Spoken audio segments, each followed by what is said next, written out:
Why are some of the most common verbs in English irregular? One of the strangest features of the evolution of language over time is the way that the most used words change.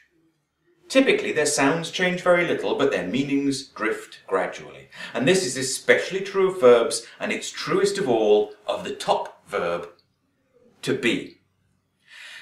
In fact, we call words like to be, to have, or to can verbs as a sort of courtesy to other verbs because they get used like verbs when they're not being used as auxiliaries.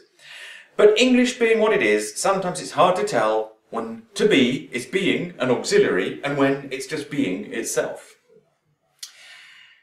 To be in its modern form, it's actually mixing up of at least 3 ancient verbs from which we get the 3 main forms of the modern verb: be, am, and was. Be was the Old English verb for be, not a be, to be.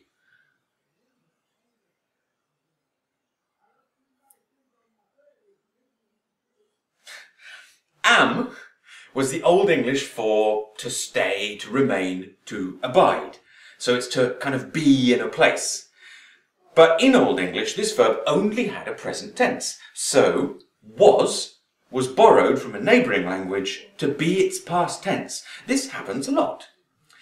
In Latin, the verb to be, whose infinitive to be is esse, has the principal parts sum, esse, fui, futurus. So there are 3 different forms there. The Latin verb ferre, which means to bear, which is mostly in the sense of carry, has the principal parts ferro, ferre, tuli, latum. Again, 3 different words. These are both examples of the same thing happening. The language is borrowing words from a neighbouring language when it doesn't have a suitable word of its own. And sometimes when it borrows those words, the words are very different, like be, am, was. Now, in Old English, for a while, be and am existed side by side. The way that things ended up the way they are today can never be fully explained because the words that are the most used can defy any rules that they like.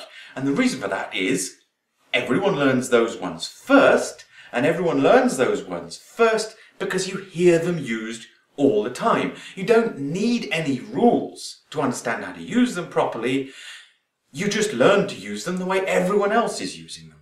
And you remember.